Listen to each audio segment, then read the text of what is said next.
Terminal 3. Yan, boarding na tayo. Yan tayo sa Katiklan Airport.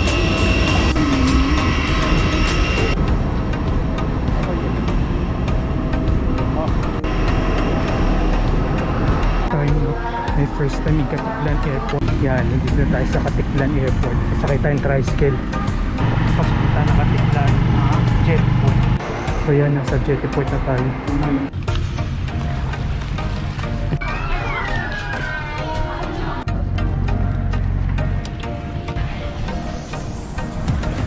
Yan, nandito na tayo sa Boracay Jetport.